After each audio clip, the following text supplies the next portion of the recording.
Okay, I'm finishing up the last of the FRQs from Unit 1, and I wanted to just give you a brief summary of some of the good things and the things that might need to change on this FRQ or others in the future.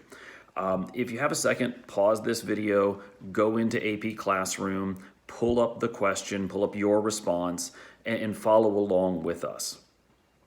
Okay, the question originally says, that you have a map that shows population in China.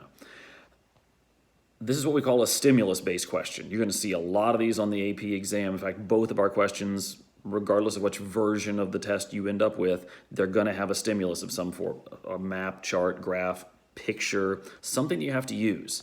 So the key here is to make sure that you use the stimulus appropriately. That when necessary, you use the information that's been given to you. So the first portion of the question asks you about what does a dot mean. Simple question, get them in the game points, makes you feel good about yourself. 1 dot equals 1 million people. That's all you have to say. Now, if you said that 1 dot equals more than 1 million people, that's not going to work because the map specifically says 1 dot equals 1 million. Some of you went down the path of trying to explain that 1 dot equals 1 million, but there could be more. And that's fine, but if you said that the dot equals in any way more than 1 million people, that's not going to work.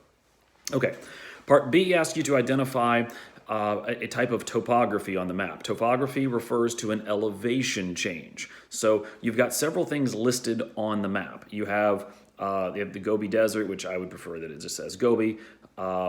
You also have Taklamakan Desert, the Tibetan Plateau, and the Himalayas.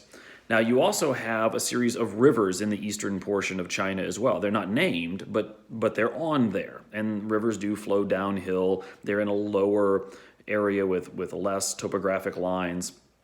Now, the pitfall was that some of you said Pacific Ocean. Pacific Ocean is not a topography change, it's a physical feature. So this is where the question requires that you understand a specific term. I know that's pretty nitpicky, but you have to use what's in the question itself. And so that term, topography, it's not a throwaway. It's an important key element. It's part of the stimulus. You have to answer in that particular regard.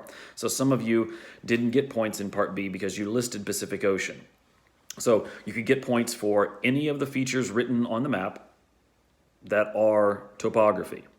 Gobi, Taklamakan, Tibetan Plateau, Himalayas, or you could have either named a river or just said rivers or rivers in the east. Any of those things could earn you points there. In Part C, you had to explain, let me see, let me pull up the question. It says, describe 2 ways that topography affects the spatial pattern of population shown on the map. So you had to tell us how it would affect where people live.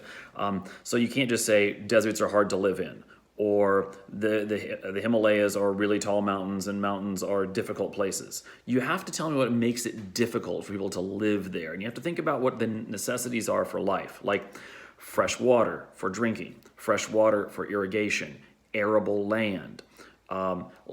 There's a really small climate range that people like to live in. So the bulk of the population live in climates that are more temperate or more easily habitable. So if you just said a desert is too harsh, that's not going to be good enough. A desert is difficult, or it's a difficult place. Or if you just said, hey, it's the side of a mountain, so it's really steep. Those aren't really good elements. You need to tell us specifically what would make it difficult for settlement. On the opposite side of things, you could have said that river valleys are places with abundant water, good land for farming, good amounts of irrigation. Now, some of you said the Pacific Ocean here. Again, Pacific Ocean was wrong in B, so it's going to be wrong in C. It's where you make a mistake in one point and it carries forward into the next one. One of the biggest problems with Pacific Ocean in C, besides that it's not topography, is that the ocean itself is not some place that people live. People live next to the ocean, and some of you said, well, they live near the ocean because there's food and fishing. The fishing is oftentimes miles and miles and miles away from where people are living. So it's more of an economic activity. It's not something that's a necessity of life. So even if you wanted to stretch Pacific Ocean and make it topography, which it's not, it still doesn't work because you're not living where the food is. Okay, in part D, the last portion, most forgiving portion, you needed to indicate somewhere where people will be drawn to natural resources. And natural resources could be water, and it could be farmland, but there could be other things as well. And this is where your Pacific Ocean answer could be okay. You could talk about the fact that people wanted to live near the coast because they would be able to harvest fish, a natural resource. Now, if you said all they wanted was trade in D, can't have points for that because you didn't specify that there would be some reason to trade natural resources. We need people drawn to what Mother Nature already has. People are not evenly distributed, and so this question is very much about you reading the map and understanding how to explain the uneven distribution of the population.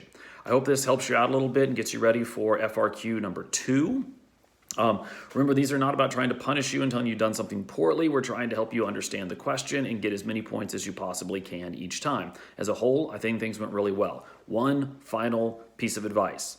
If the question is written in an A, B, C, D, 1, 2, 3 format, answer in that way. It makes your answer much more clear for me to read and for the AP exam reader to read. It also helps you see that you actually did each portion of the question. So let's try to do that on the next one.